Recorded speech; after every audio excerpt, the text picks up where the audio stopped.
If you are interested in starting your own podcast, we use Buzzsprout because it is simple and easy to use. Buzzsprout can get your show listed on every major platform while giving you the resources for a great podcast website, audio players that can drop into other websites, detailed analytics to see how people are listening to your podcast, and tools to promote your episodes. Podcasting isn't hard when you have the right partners, and that is why over 100,000 podcasters are already subscribed to Buzzsprout to get their message out to the world. Following the link in our episode descriptions lets Buzzsprout know that we sent you. So in return, you will receive a $20 Amazon gift card from Buzzsprout while signing up for a paid plan. Most importantly, every subscription through our link is always appreciated and helps support our show so we can continue delivering the quality content that you guys listen to. That being said, back to the show.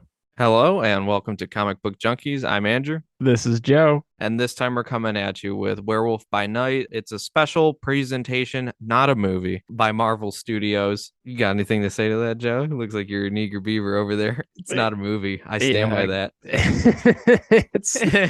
Yeah, I don't know what to call it. It's like in between a TV show, one episode TV show and a movie. It's a weird format was the word that I was looking for. Yeah, it's some type of special. But, just to top it off, if you're new here, there will be spoilers. We don't say that enough, but it's just kind of inherent. Anything that we're talking about is basically some type of media. So if you haven't experienced it before, we're going to talk about it in depth. So there's your warning. But yeah, you just want to get right into it. Like we said, this is about, approximately a 50-minute runtime special. Kind of starts off quick. There's not a lot of filler for a production of this length. So it kind of gets right into the point. It's Marvel's new Halloween special, streams on Disney Plus, and Werewolf by Night is the story of a man named Jack Russell who's cursed through his bloodline and obviously has the ability to turn into a werewolf. Named after a dog. Unpopular opinion. They say his name has nothing to do with the breed of dog. However, I wholeheartedly disagree. It's a load of baloney, dude. You can fight me on it. But back to, I guess, what's relevant. It's all relevant, brother.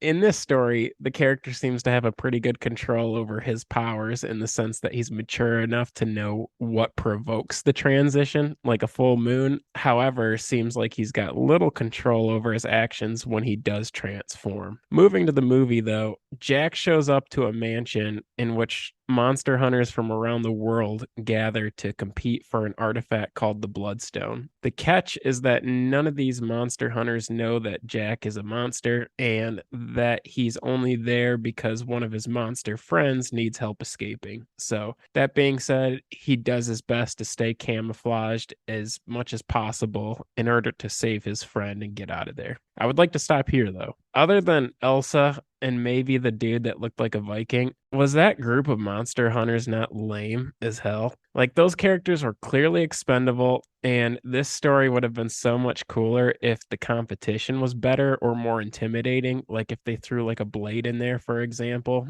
Elsa was cool and all, but I feel like they kind of just made her to be a better version of like Jessica Jones with like a hint of Scarlet Witch or something. Yeah, I kind of agree with that. Elsa was fine, but she was basically, kind of like you said, she was kind of along the Jessica Jones archetype, like, oh, I'm moody and, I'll say whatever to you. I don't care if you're my moon type deal. She's a girl with dad issues. Thankfully, she didn't turn out to be a stripper. But you know what? She's obviously like her stepmom or whoever the hell that lady's supposed to be, really has it out for her. And it's just like, so there's tension the whole time between them. And yeah, to get to your point, I mean, they couldn't have put too many legitimately cool people in there without taking the focus away from Jack or Elsa, which are supposed to be the proponents of the story. Otherwise, I agree with you. It was a pretty ragtag cast. They had like a fat alcoholic Viking hillbilly guy. They had like the intergender person, and they had the samurai looking dude. It was kind of just supposed to be like a ragtag bunch of,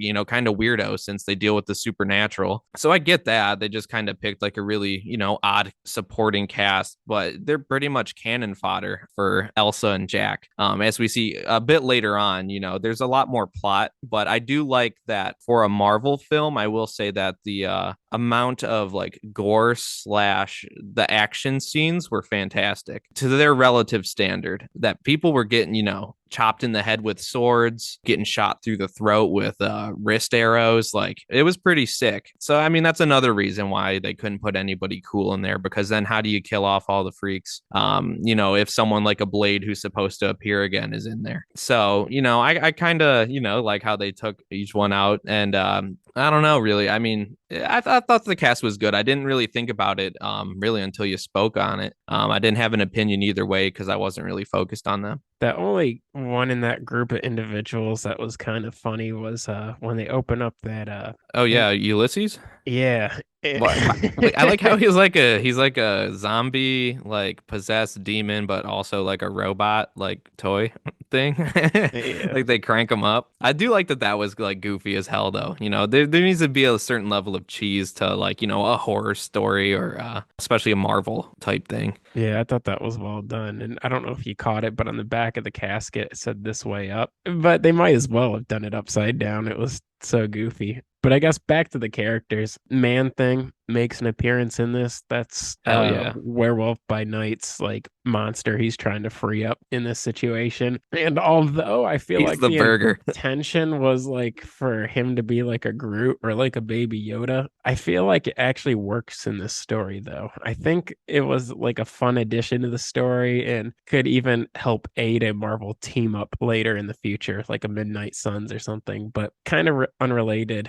I'm surprised there was no attempt, at least this far, into like doing some kind of Moon Knight crossover, given that Moon Knight does appear in Werewolf by Night. I guess not everything's all said and done, but even a Dracula appearance I thought would have been kind of cool. I bet Disney kind of regrets not making Moon Knight in this format.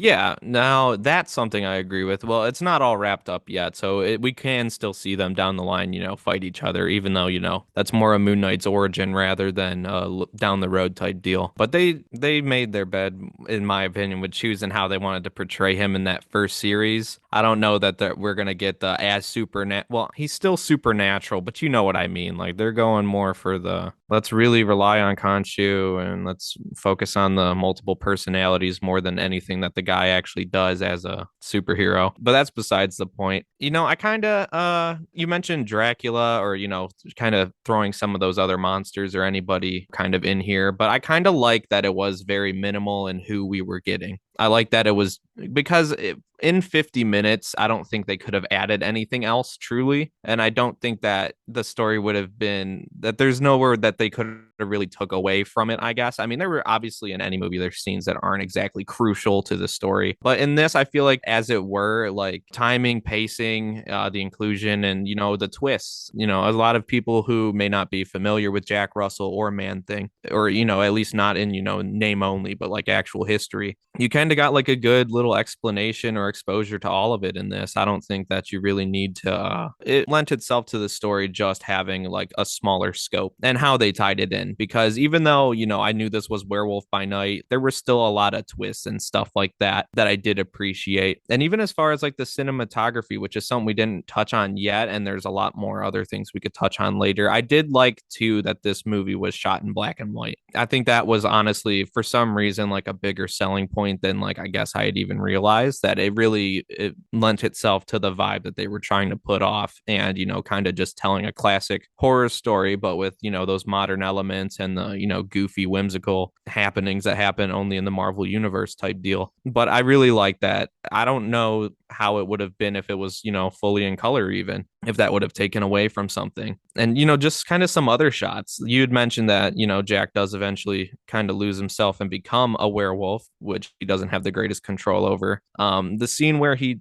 transforms, I thought was excellent, where it really just zooms in on her face, like horrified, being stuck in the cage with him, and he apologizes before that happens. He's like, I'm sorry. After he sniffs her up and down, he's like, I'm gonna try and remember you. And he's like, it worked one time before, we'll see. It's like, well, I mean, that's the best chance you can give her at that point. But back to the actual scene, like it just zooms in on her mortified face as we can see kind of the flashes in the background, and you can see the the transformation happen, not directly, but through the flashes on the back of the wall, which I thought was excellent. Because you know how bad it could have been if they just actually showed him transforming. Like it would have been some weird mix of awful CGI and practical effects. But, you know, they did it really well. And then when he showed up, I liked that there wasn't really much in the way of CGI for him, that he was mostly practical effects. And that's something that I feel like is like a lost art form. So it kind of gave like that old kind of classic, you know, kind of like a comfort food feeling when watching this movie. Like, oh, good, we get to see like some, you know, hairy ass wolf man that, you know, isn't like a, you know, he isn't going to howl at the moon and see the terrible computer CGI weirdness, but, you know, he looked like an old school horror monster. No, completely agree. I also like that it was black and white because it gave you that feeling of a classic monster movie. Because of that, I thought they were able to get away, to your point, with a lot of the violence and like blood and gore. That kind of content, I felt like they were able to get away with because everything was black and white, because you don't really see that in Marvel movies. Not only that, but they did a good job of making it look like it was shot in black and white. I thought it was very cinematically impressive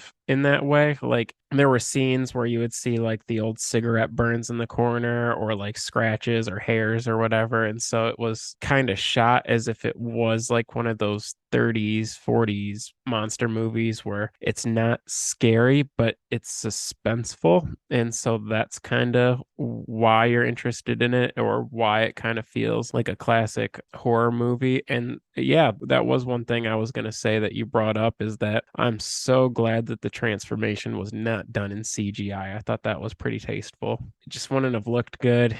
And the way that they slowly zoom in on Elsa Bloodstone's face kind of left the imagination in like your head, you know, as to like how he actually transformed, because the shock on her face. If I was stuck in that cage with him, like if it was me instead of her, dude, I mean, you can't smell through a TV, but that whole room would have smelled like shit. Because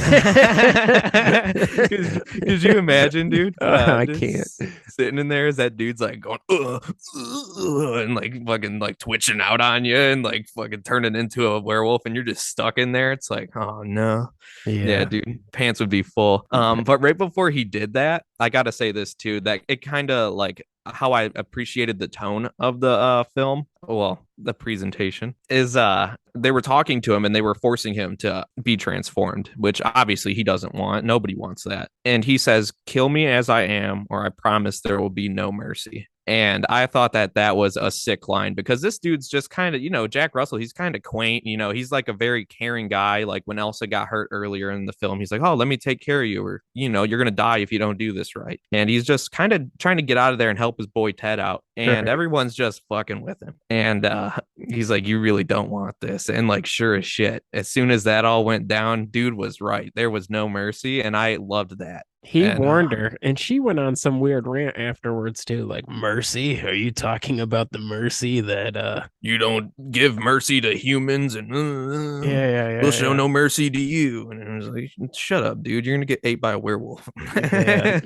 And she almost did. She almost Yeah, I did. like that she got too close and he sort of grabbed her arm. It was like ripping her into the cage, and it's just like, you dumbass. Why would you turn a guy into a werewolf and then get right up on the cage? Yeah, stupid. But Dumb. Man Thing ended up getting her ass. That was sick. Now, I liked all of the Man Thing parts. We're Swamp Thing guys here, but I also resonate a lot with Man Thing, especially kind of the dopey characterization they gave him. You know, it's just like one of the boys got lost, and you're like, "Oh man, I got to get my boy out." And he's just like, "Duh."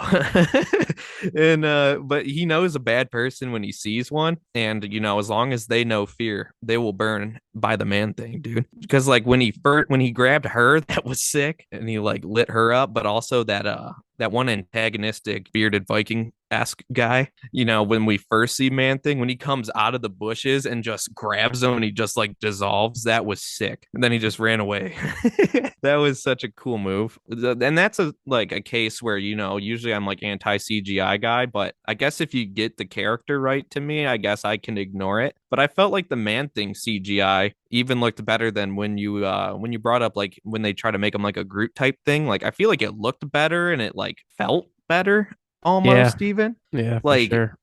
obviously he's a CGI monster, but like it didn't feel the worst. It kind of like he fit in. maybe that was also just like a, like a black and white type deal. Like, oh, we could just, shoehorn in the monster, don't look as funky. But that was another thing too, is sorry to be all over the place, but I didn't like, I knew that through spoilers that they're impossible to avoid. I knew that Man Thing was going to be involved in some way, shape, or form, but it never occurred to me that he was going to be the original monster that they were hunting. Like, I had no idea coming into this that the plot was going to be that way, that, it was going to be a Jack Russell, Werewolf by Night, Prison Break, Man Thing movie. Me neither. It was a pleasant surprise. I remember somebody saying he was going to be in the movie and then didn't think about it again until he actually showed up in the movie. Exactly. That's exactly where I was. And I like their like little friendship. Like I said, it's just kind of like The Boys. So I find that a good, not The Boys like on Amazon. I'm talking about colloquially, I'm talking about The Boys, dude.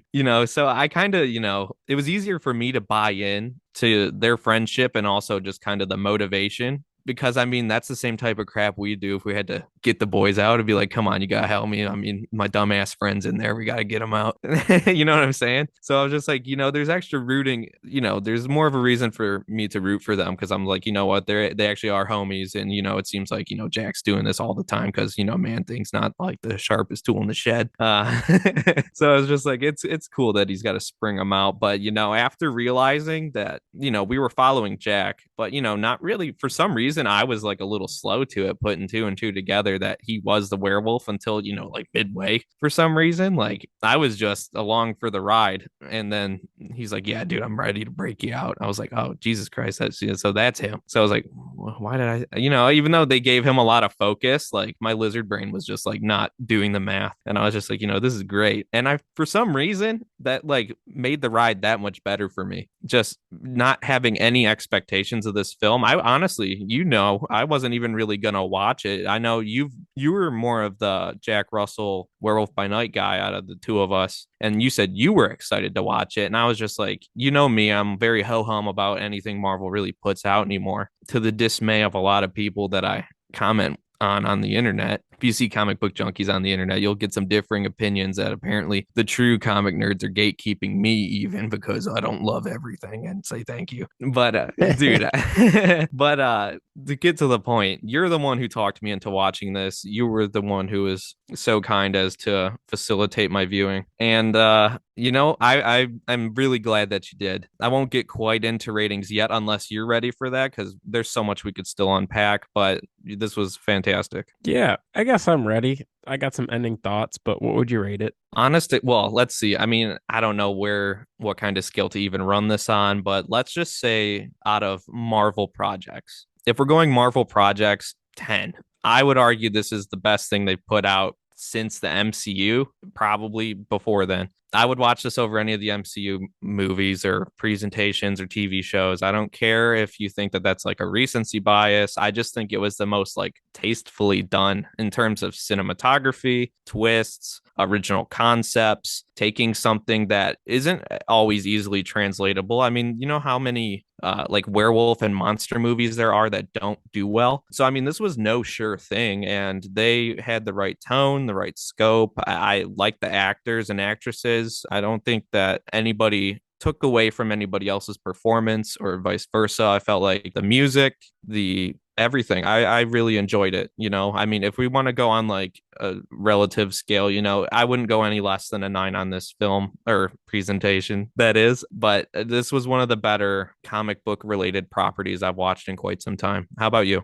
Yeah, it's a top 5 Marvel movie for me for sure. Probably top 3. As an actual movie, I would give it an 8.5 out of 10, maybe a Yeah, 9, just because I was like pleasantly surprised, but 8.5 where conservatively. I'm kind of at. I really liked the actor they chose for the role, Gail Garcia Bernal. I went to see the movie Old in theaters when that came out, that M. Night Shyamalan movie, and that starred the same actor, which is my only exposure to him, but it felt shortly after the old movie that he was rumored to play Jack Russell, so I've been pretty excited about this for a while, maybe just because of the relevancy there, but and I liked Old for what it was, but in this movie, I thought he did a good job as Jack Russell. There was just small parts that had like a lot of attention to detail, like there's this moment where he like itches himself kind of like a dog, and it's so subtle that it was almost like funny.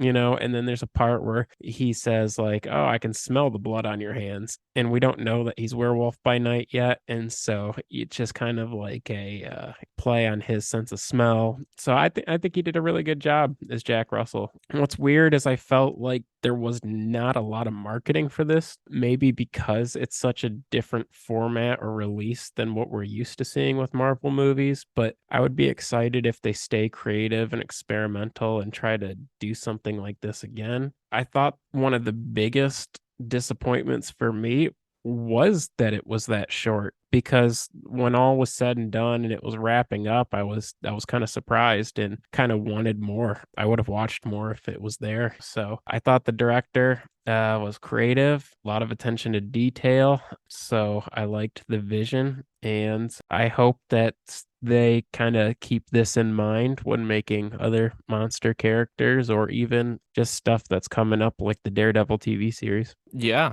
I think you put it great. I think, the future for me, hopefully, would be more projects that are like this. As I reference her enough, my fiance, Jazz, she watched this with me. She thought the same thing pretty much. She was pleasantly surprised. She had no idea that a Marvel project was going to be this good. And she said so much as, if they were to do pretty much anything kind of more like this, she would watch it again.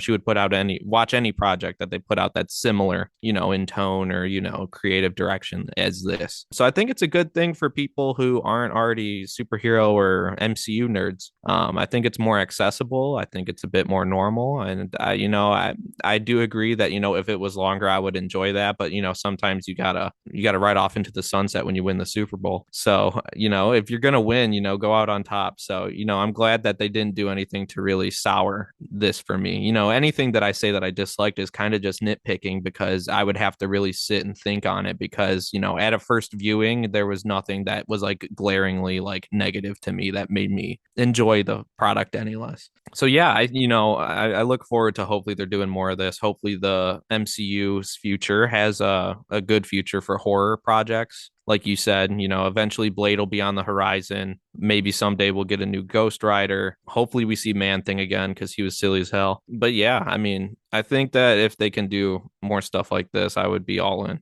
Well, next we have one small segment that's brand new starting this episode. I don't know Oh yeah. when and how often we'll whip it out, but it's an idea that Berger Whoa. had. It's overrated or overhated, and it starts with the Yes, sir. two most popular characters of this movie we just watched. So let's start with Man Thing. Berger, is he overrated or overhated? So this is a tough one for our initial flagship segment. I would say he's largely overhated, even though he is a cult classic character. So I think that he gets love. Don't get me wrong, but I don't think he gets enough love. So usually, someone likes Coke or someone likes Pepsi. People like Man Thing or people like Swamp Thing. We're generally Swamp Thing guys. I mean, Swamp Thing rules. Swamp Guy is sweet. I've always liked Man Thing. He is basically Swamp Thing to me, but he could burn people and he had like a elephant trunk for a nose. So I always thought that was, goofy as hell, and I enjoyed it. Yeah, I think he doesn't get the respect I guess he deserves. I think he will now. He and Swamp Thing actually have very, very similar origins, and they were only created a year and a half apart, with Man Thing actually being the first to appear. So creators Jerry Conway and Len Wein actually were roommates once upon a time. Len Wein even actually wrote early Man Thing in between the first and second versions of Swamp Thing. So you could say that there's some like creative synergy, some like great minds think alike type deal, but there might be something a little fishy in there, but no one's ever going to admit to it. And no legal action ever occurred because of it. So blah, blah, blah. They've changed a lot since their origins. But I always felt like Swamp Thing's always had more of the culture's eye, I guess. He had the films earlier. He had a bit more exposure. He had more prominent runs. So Swamp Thing's always gotten his due, which I think he's also a little underrated. They both are for being swamp creatures, but he's a cult classic. Man Thing is, and I think that he should get a bit more love, which he's going to obviously now, because I think he was probably widely panned as a hit. What do you think? Yeah, I also think he's overhated. He was created in the early 70s, to your point, literally right before Swamp Thing. So he's underrated that way as well. Just a dude named Ted who was working for what he thought the government to recreate the serum that created Captain America, but he was actually working for terrorists, which would scare me. And they shot him dead in the swamp, and, bada bing, bada boom, sweet origin story. So yeah, I think he is a little slept on and deserves some extra respect. That being said, we'll move on over to Werewolf by Night. Overrated or overhated? You know what? This is also a big goofy. I'm going to say he's also kind of overhated. And that's just Jack Russell in specific. So, I mean, overhated in the sense that he's also kind of a cult classic. I mean, everyone's going to love every one of these characters that we're going to have in this segment. But as the general audience, I don't think there's as many Werewolf by Night fans. I mean, there's people who like werewolves. There's people who like Teen Wolf or, Werewolf in London, this, that, and the other. But I don't think there's people who are specifically huge fans of Jack Russell as much as there could or should be. If Marvel's got their own Werewolf, let it ride, which they finally did. And I think that's great. I think this is also going to, make him more of a household name. I mean, especially with Halloween around the corner, people are going to be like, oh, are you a werewolf? They'll be like, yeah, I'm Werewolf by Night. So I think that he's going to get a bit more juice on this. But yeah, I think, he deserves love. I mean, shout out to my Uncle Ted, big fan of Werewolf by Night. I actually recommended this to him as well to watch. He's working through his back catalog of Marvel films, but he's a huge fan. He's got the entire first volume of Werewolf by Night. So, he's a big fan of it too. And I told him you won't be disappointed then if you're a big fan. But what about you, Joe? Overrated or overhated? We align again. I'm saying overhated. And not necessarily overhated, but more underrated. Atlas Comics actually had the idea to launch this character in the early 50s. So, that being said, I'm pretty sure with like everything we talked about with, the code and everything, it wasn't until the early 70s that the character actually came into fruition with Marvel. But I feel like his comic book appearance should be held in a similar light to Moon Knight or Blade or Ghost Rider, and just isn't. I feel like this character embodies that early 70s Marvel monster comics, and it doesn't hurt that his first appearance in comics, which is in Marvel Spotlight issue 2, is also a really cool Neil Adams cover. So I don't know. I bought this one a long time ago. I was stupid enough to sell my copy, but I got a nicer copy to replace it with. So I'm holding, and yeah, overhated for sure. So yeah, both of the submissions are overhated today. I think that's all we got for you, unless you have anything else to add, Burger. No, I don't got a whole lot left. I'm going to go down our normal rundown. Thank you guys for listening. Find us on socials, CBJ Pod, CBJ Podcast on Facebook, CBJ Pod on Instagram to be specific. We're also on YouTube, Comic Book Junkies. That is the name. You could find us anywhere. If you can't, off of just Comic Book Junkies, just type in the word podcast afterwards and everything us will arrive in your browser. But other than that, I just have a little spec corner, the long awaited return. As Joe mentioned, Werewolf by Night, his first appearance, Marvel Spotlight 2. We want to see more buying and selling of that because that'll give Joe's box a little more juice. And Savage Tales issue 1, magazine format. That's the first appearance of Man Thing. So that's a cool book / mag to grab. I'm actively looking at them, even though I've definitely overdone my budget on books this year. But I think Man Thing might be finding his way into my collection sooner than later. So yeah, keep an eye out for those if you're interested in collecting cool back issues. And with that, do we know what we want to hit them with next time? I think we do. Are we going to go to the movies?